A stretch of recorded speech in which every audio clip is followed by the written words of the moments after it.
Hello, എല്ലാവർക്കും മനുക്കുട്ടൻസ് കിച്ചണിലേക്ക് സ്വാഗതം. എല്ലാവർക്കും സുഖല്ലേ? ഇന്നത്തെ നമ്മുടെ റെസിപ്പി വെൺപൊങ്കൽ. ഒരു തമിഴ്നാട് ഡിഷാണിത്.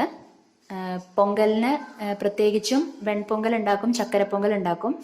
ചക്കരപ്പൊങ്കലിൻ്റെ റെസിപ്പി ഞാൻ ഇതിൻ്റെ ഡിസ്ക്രിപ്ഷൻ ബോക്സിൽ ഇടുന്നുണ്ട്, അതിൻ്റെ ലിങ്ക്. അത് അറിയാത്തവർക്ക് അത് നോക്കാം. അപ്പോൾ വെൺപൊങ്കൽ ഉണ്ടാക്കാൻ വളരെ ഈസിയാണ്, നല്ല ടേസ്റ്റിയാണ്. ചക്കരപ്പൊങ്കലും വെൺപൊങ്കലും നല്ല ടേസ്റ്റിയാണ്. അപ്പോൾ വളരെ കുറഞ്ഞ ഇൻഗ്രീഡിയൻസ് വെച്ചിട്ട് നമുക്ക് വെൺപൊങ്കൽ ഉണ്ടാക്കാം. നമുക്ക് അതെങ്ങനെ ഉണ്ടാക്കാൻ നോക്കാം. അതിന് വേണ്ടുന്ന ഇൻഗ്രീഡിയൻസ് എന്താണെന്നുള്ളത് നോക്കാം. അപ്പോൾ നമുക്ക് വെൺപൊങ്കൽ ഉണ്ടാക്കാനായിട്ട് സ്റ്റാർട്ട് ചെയ്യാം. അപ്പോൾ അതിന് വേണ്ടിയിട്ട് നിങ്ങൾ എത്രയാണോ നിങ്ങൾ പച്ചരി, നമുക്ക് പച്ചരിയാണ് ഇതിന് ആവശ്യം. പച്ചരി നിങ്ങൾ എത്ര അളവാണ് എടുക്കുന്നത്? ഇപ്പോൾ ഒരു ഗ്ലാസ് ആണെങ്കിൽ ഒരു ഗ്ലാസ്, അതല്ല നിങ്ങൾക്ക് ഇഷ്ടപ്പെട്ട അളവ് ഏത് ഗ്ലാസ്സിലാണ് എടുക്കണേന്ന് നോക്കുക. അതിൽ തന്നെ വേണം നമ്മൾ ചെറുപയർ പരിപ്പും കൂടെ, അതായത് ഇവിടെ തമിഴ്നാട്ടിൽ പാസിപ്പരിപ്പ് എന്നാണ് പറയുക, ചെറുപയറിന്റെ പരിപ്പാണത്. അപ്പോൾ അതും കൂടെ അതേ സെയിം അളവായിരിക്കണം, പച്ചരി എടുക്കുന്ന അതേ ഗ്ലാസ്സിൽ. ഇപ്പം ഞാൻ ഒരു ഗ്ലാസ് പച്ചരി എടുത്തിട്ടുണ്ട്, നിറച്ചെടുത്തിട്ടില്ല. അതേ ഗ്ലാസ്സിൽ തന്നെ ഒരു ഗ്ലാസ് നിറച്ചെടുത്തിട്ടില്ല ചെറുപയറിന്റെ പരിപ്പ് എടുക്കാണ് കേട്ടോ. ആഡ് ചെയ്ത് കൊടുക്കാം. അത് ഫ്ലെയിം ഓണിലാണ്. നമുക്കിതൊന്ന് ജസ്റ്റ് ഒന്ന് ചൂടാക്കി എടുക്കണം. വല്ലാണ്ട് വെറുതെ ഒന്ന് ചൂടാക്കി എടുത്താൽ മതി, അല്ലാണ്ട് വല്ലാണ്ട് ഫ്രൈ ഒന്നും ആവണ്ട കേട്ടോ. ജസ്റ്റ് ഒന്ന് ചൂടാക്കി എടുക്കുക രണ്ടും. ഒരു 1-2 മിനിറ്റ് നേരം ചൂടായി കഴിഞ്ഞിട്ട് ഞാൻ ഫ്ലെയിം ഓഫ് ചെയ്തു. ഇനി ഇതൊന്ന് നല്ലോണം ചൂടാറുന്ന വരയ്ക്ക് നമുക്കൊന്ന് വെയിറ്റ് ചെയ്യാം കേട്ടോ. ഇത് നന്നായിട്ട് ചൂടാറിയിട്ടുണ്ട്. നമുക്കിത് വേറൊരു പാത്രത്തിലേക്ക് മാറ്റാം.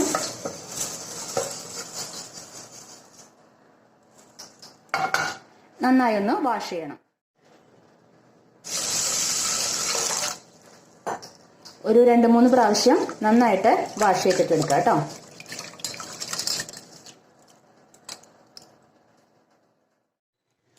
നന്നായിട്ട് വാഷ് ചെയ്തിട്ടുണ്ട്. ഇനി അടുത്തതായിട്ട് നമ്മളൊരു കുക്കർ എടുത്തിട്ടുണ്ട്.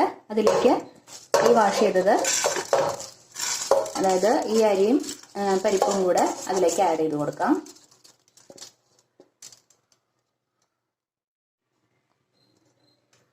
എന്നിട്ട് ഇത് നന്നായിട്ട് വേവിച്ചെടുക്കണം. അപ്പോൾ കുറച്ച് വെള്ളം ഒഴിച്ചോളൂ നിങ്ങൾ. നന്നായിട്ട് കുഴമ്പ് രൂപത്തിലാക്കി എടുക്കണം കേട്ടോ. നന്നായിട്ട് വേവണം. അപ്പോൾ ഒരു 5-6 വിസിൽ വേണം. ഓക്കെ. എന്നിട്ട് അതായത് നല്ല കുഴമ്പ് പരുവത്തിലാവണം. നമുക്കിത് അടച്ചു വെച്ചിട്ട് വേവിക്കാം. നമുക്കിത് ലിഡ് വെച്ചു ഒരു 6 വിസിലായിക്കോട്ടെ. എന്നിട്ട് നോക്കുക, വെന്തിട്ടില്ലെങ്കിൽ ഒന്നുകൂടെ നന്നായിട്ട് വേവിക്കുക കേട്ടോ. നന്നായിട്ട് വേവണം, കുഴമ്പ് പരുവത്തിലാവണം. വിസിലൊക്കെ ഇറങ്ങി നമുക്ക് തുറന്ന് നോക്കാം. ഇതാ കണ്ടില്ലേ, ഇതുപോലെ നന്നായിട്ട് കുഴഞ്ഞുണ്ടാവണം കേട്ടോ. നന്നായിട്ട് വെന്തിട്ട് ഇതേപോലെ ഉണ്ടാവണം. ഇതാ കണ്ടില്ലേ, ഇതുപോലെ ഉണ്ടാവണം. ഇനി അടുത്തതായിട്ട് ഞാനൊരു പാൻ സ്റ്റൗവിൽ വെച്ചിട്ടുണ്ട്. ഫ്ലെയിം ഓണിലാണ്. പാൻ ചൂടാവുമ്പോൾ നമ്മൾ അതിലേക്ക് നെയ്യ് ഒഴിക്കുക. കുറച്ചധികം നെയ്യ് ഒഴിച്ചോളൂ കേട്ടോ. നെയ്യിൻ്റെ ടേസ്റ്റ് മുന്നിട്ട് നിൽക്കണം, അതാണ് അതിൻ്റെ പ്രത്യേകത.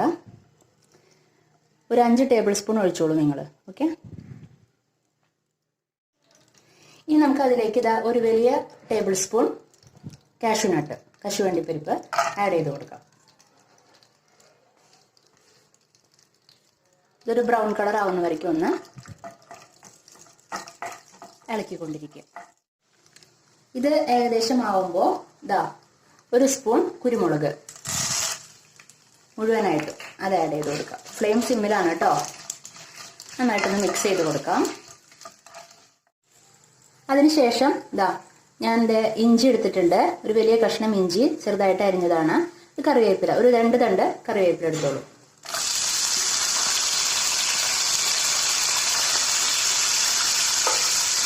മിക്സ് ചെയ്യാം. ഒരു ടീസ്പൂൺ ജീരകം ആഡ് ചെയ്ത് കൊടുക്കാം. നന്നായിട്ടൊന്ന് മിക്സ് ചെയ്യാം. ഒരു ബ്രൗൺ കളർ ആവുന്ന വരയ്ക്ക് ഒന്ന് മിക്സ് ചെയ്യാം കേട്ടോ. ഇനി നമുക്ക് ഫ്ലെയിം ഒന്ന് ഓഫ് ചെയ്യാം.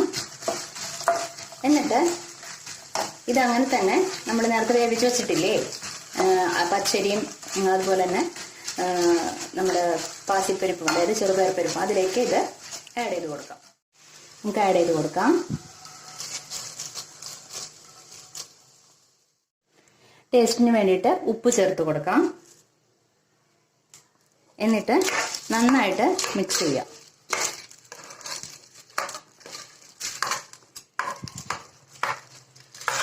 നന്നായിട്ട് എല്ലാ ഭാഗത്തേക്കും ആവണം കേട്ടോ.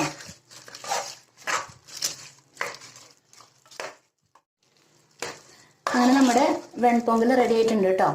നല്ല ടേസ്റ്റിയാണ്. ഇത് സാമ്പാർ കൂട്ടി കഴിക്കാം, അല്ലെങ്കിൽ നെയ്യ് കൂട്ടി കഴിക്കാം, ഇതിലുണ്ട്, അല്ലെങ്കിൽ വെറുതെ കഴിക്കാം. അപ്പം നിങ്ങൾക്ക് ഇഷ്ടപ്പെട്ടെന്ന് വിചാരിക്കണോ? എല്ലാവരും ട്രൈ ചെയ്യണം. അപ്പം നമുക്കിനി അടുത്ത എപ്പിസോഡിൽ വേറൊരു പുതിയ വിഭവമായിട്ട് വീണ്ടും കണ്ടുമുട്ടാം. Okay, bye, thank U.